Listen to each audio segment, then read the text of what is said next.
Hello everyone, good morning, Radhe Radhe. कैसे हैं आप सब? आई होप आप सब अच्छे होंगे। मैं भी बढ़िया हूँ। और गाइस, स्वागत है आप सबका मेरे कोने व्लॉग में। सो गाइस, अभी टाइम बताऊं तो यही 11 साढ़े 11 का टाइम है और मैं जा रही हूँ मार्केट।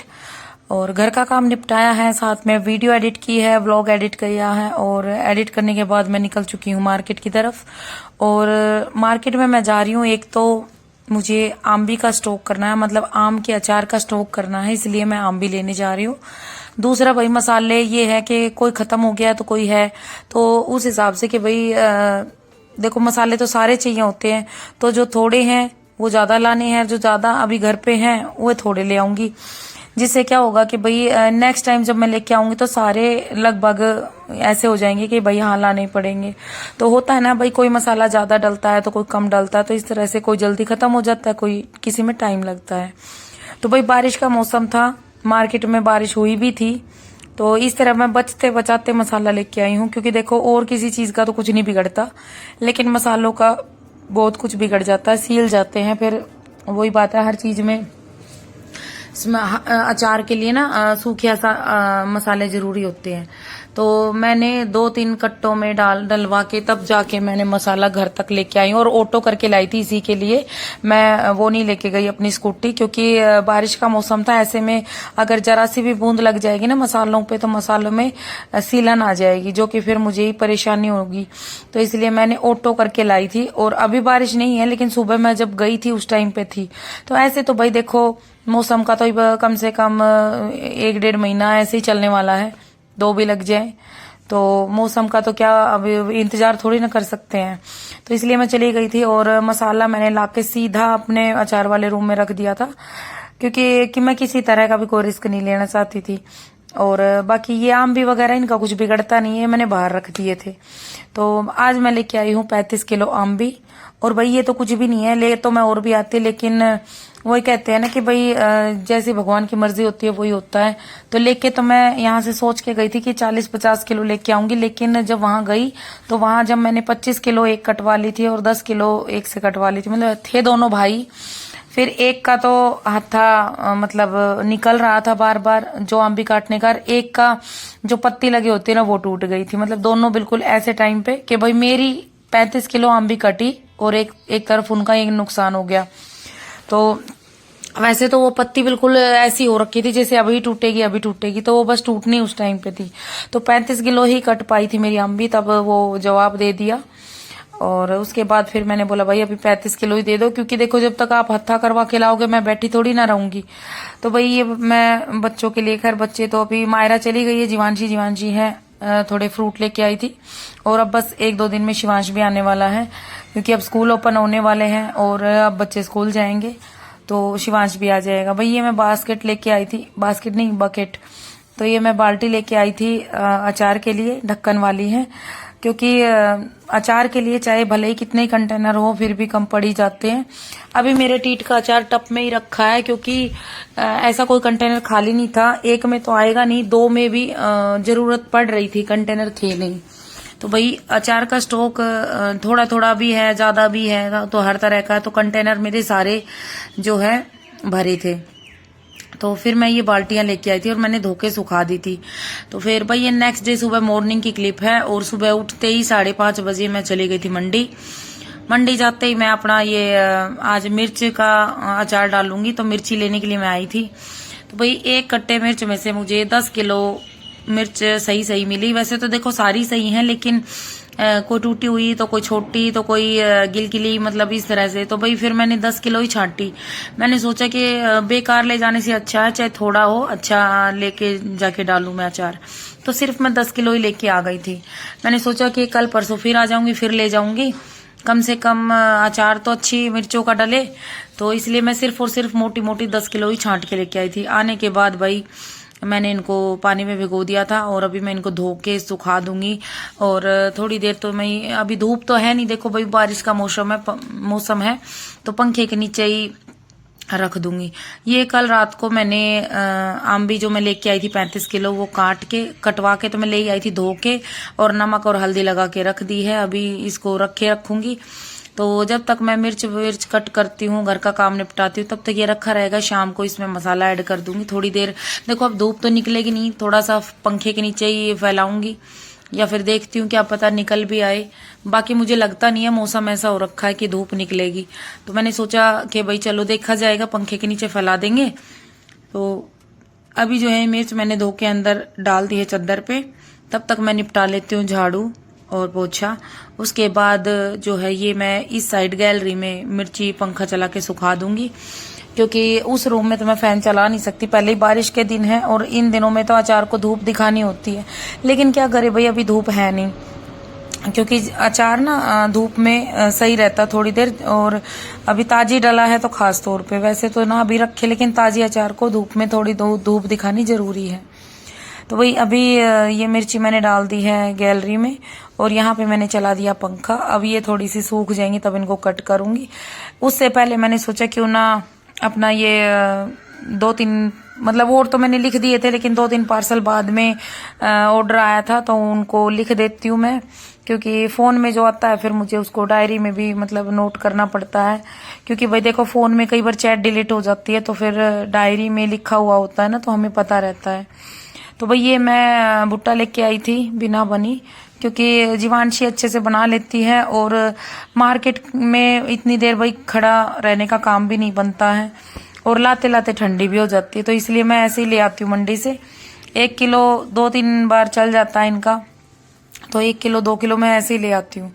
ये मैं लाई थी तो जीवांशी कह रही थी मम्मी भून लूं, मैंने बोला कर ले भाई, मैं जब तक अपना काम निपटा लेती हूँ। तो मैं पार्सल जो जाएंगे उनकी तैयारी कर रही हूँ, क्योंकि आज मैं पार्सल फिर से निकालने वाली हूँ। अच्छा यही 17-20 के करीब, 20-20 के करीब पार्सल फिर से हो गए हैं। और फिर अब की बार ना मैं ज्यादा दिन नहीं लगाऊंगी, यही 2 दिन में 3 दिन में ये 20-20 पार्सल हो जाते हैं, तो इन्हीं को साथ साथ निकालती रहूंगी, ताकि भाई एक तो मेरे ऊपर भी ज्यादा प्रेशर ना आए और फिर भाई कस्टमर जो है अचार का ज्यादा वेट ना करे। देखो ज्यादा दिन लगाऊंगी तो उनको तो ये रहता है ना भाई कई दिन से मंगा रखा है।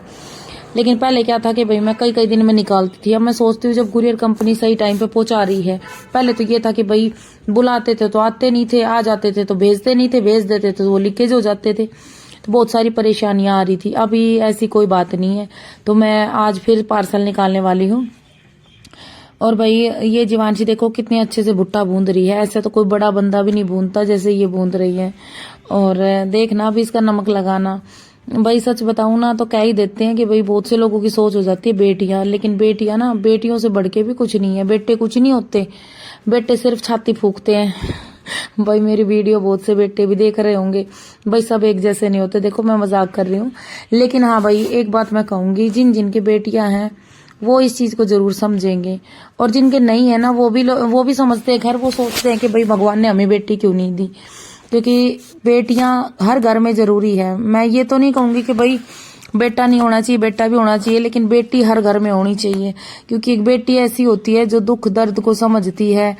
और अभी आप लोग देख सकते हैं शिवांश में जीवांशी में दिन रात का फर्क है। उसको मैं चाहे कितना भी समझा लूं, लेकिन वो फिर भी शरारती है। तो अभी आप लोग कहोगे कि शिवांश छोटा है, तो देखिए शिवांश छोटा है मानती हूँ, लेकिन जब जीवांशी शिवांश के जितनी थी ना, तो जीवांशी तब भी बहुत समझदार थी। ये बात तो बिल्कुल पक्का है कि भाई बेटियां बेटों से ज्यादा समझदार होती हैं बचपन से ही। अभी मैं आप लोगों के साथ जो बात शेयर करने जा रही हूँ ना, देखो वो मेरे मन में ऐसे नहीं आ गई। दरअसल जैसे आप लोग मुझसे जुड़े हैं, आप मुझसे ये बात सुनेंगे, ऐसे ही मैंने भी कहीं सुना है सोशल मीडिया पे। अभी 2-3 दिन पहले मतलब एक वीडियो मैंने देखी थी, जिसमें एक औरत कह रही थी कि हम लड़कियों को शुरू दिन से पता है क्या सिखाते हैं? खाना बनाना, झाड़ू लगाना, बर्तन धोना। अरे अगले घर जाना है, अगले घर ताना ना मिलेगा, मतलब हमारा नाम रोशन करेगी अगर ये काम मतलब झाड़ू पोछे बर्तन पे नहीं कहलाएगी तो हमारी नाक ऊंची हो जाएगी।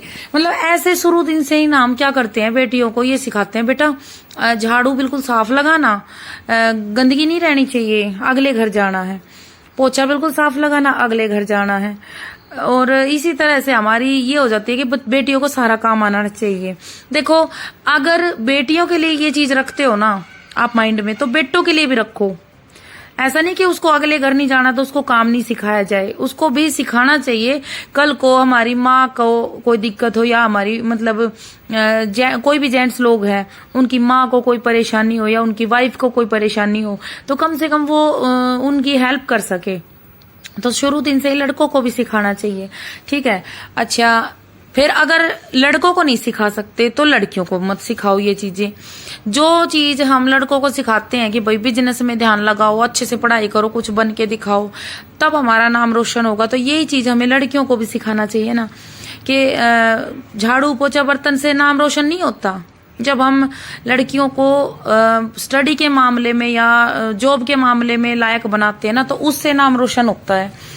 सिर्फ झाड़ू पोछा बर्तन कर देने से या अगले घर जाके किसी की इज्जत कर लेने से। अब एक बात बताओ, जो लोग इज्जत के लायक होंगे उनकी इज्जत भी की जाएगी, लेकिन जो इज्जत के लायक ही नहीं है उनकी इज्जत कैसे की जाए, है ना। तो आप लोगों में से कुछ लोग ये भी सोचेंगे कि आज शिक्षा दे रही है, आज खुद से करना पड़ रहा है, तो भाई देखो, मैं तो खुद कहती हूँ, मैं खुद पछता रही हूँ। कहते हैं ना कि देर आए दुरुस्त आए, मेरे साथ हुआ है, तो मैं कह रही हूँ भाई, जिनकी बच्चियां छोटी हैं या जिनकी बड़ी भी हैं, जिनकी अभी शादी नहीं की है, तो प्लीज आप सबसे रिक्वेस्ट है भाई, अपने बच्चों को पढ़ाएं लिखाएं, उनको अपने पैरों पे खड़ा करें, खासकर बेटियों को, जो कि कल को उनको ये ना सुनना पड़े कि निकल मेरे घर से, या फिर ये तेरा घर नहीं है। क्योंकि ये बात सच है कि बेटियों का कोई घर नहीं होता। अगर बेटियों का घर होता तो वो खुद की कमाई से लिया हुआ या बनाया हुआ, ठीक है। हम शादी करके जाते हैं, हम उनमें से हैं कि भाई ससुराल में हमें ये शिक्षा दी जाती है शुरू दिन से कि ससुराल वालों की इज्जत करना, सास की, ससुर की, ननद की, उनके सामने फालतू मत बोलना, घर का काम करना, कभी झाड़ू पोछे बर्तन पे मत कहलाना, खाने पे मत कहलाना। क्यों भाई, अगर ये चीजें हमें आती हैं तो हम क्यों कहलाएंगे अगर सामने वाला सही है तो। अभी मैं अपने से ही बता दूं कि सुबह 5 बजे उठ के मैं सारा काम निपटा लेती थी। सुबह उठ के उनके पैर छूना, सास ससुर के, जो भी बड़े घर में होते थे। ऐसा नहीं है कि भाई मैं ये कहूंगी कि बड़े लोगों के पैर छूना गलत बात है, लेकिन वो उसके लायक भी तो हों। एक बंदे के हम पैर छू रहे हैं, सुबह उठते ही कोई घर में आ रहा है बाहर का बंदा, उसके पैर छू रहे हैं, तो उस साथ में सास ससुर के दोबारा छू रहे हैं, ठीक है। तीसरी बार घर में कोई आया, उनके छुए, साथ में उनके फिर से छुए। जब हम अपनी तरफ से इतना कुछ कर रहे हैं, फिर भी सामने वाला सास ससुर, मान लो सास दिन में गाली दे रही है, ससुर रात को गाली दे रहा है ड्रिंक करके, मतलब इतनी इज्जत देने के बाद भी वो लोग गालियां दे रहे हैं, तो आप लोग बताओ वो इज्जत के लायक हैं। और चलो हमको दे सो दे, हमारे मायके वालों तक को भी गाली देते हैं, तो कहीं ना कहीं हम खुद जिम्मेदार हैं। मैं मानती हूँ भाई इस चीज को, कहीं ना कहीं हम औरतें खुद जिम्मेदार हैं कि हम अगले को, मतलब कि ससुराल वालों को खुली छूट दे देते हैं कि आप हमें भी और हमारे मायके वालों को भी गाली दे सकते हो, आप लोगों को आजादी है। ये हमारी तरफ से उनको एक तरह से छूट मिल जाती है। तो अगर हम सेल्फ डिपेंड रहते हैं, अगर हम कहीं जॉब पे हैं या ज्यादा कुछ नहीं तो अपना खर्चा खुद कर सकते हैं, इतना हम कमा रहे हैं, तो बहुत ज्यादा फर्क रहता है। लेकिन जब हम सिर्फ और सिर्फ हाउसवाइफ होते हैं ना, तो वो लोग सोचते हैं कि तुम्हारे टुकड़ों पर पल रही है तो तुम्हारी हर तरह की सुनेगी। तो सिर्फ एक ही रिक्वेस्ट है, जिसके भी घर में बेटी है, जवान है, शादी नहीं हुई है, तो उनको यही बात कहूंगी कि पढ़ाओ लिखाओ, उसको इतना सेल्फ डिपेंड बना दो कि भाई कल को अगर वो अकेली पढ़ती है तो वो अकेली ना पढ़े, उसमें इतना जोश, इतना जज्बा रहे कि वो खुद से अपना पेट पाल सके, और भगवान ना करे मेरी तरह कभी उनको अपने बच्चों का भी पेट पालना पड़े। तो बस इतना ही कहना चाहूंगी। बस ये वीडियो मेरे सामने आई थी तो मैंने आप लोगों के साथ शेयर की। बाकी राम राम सब।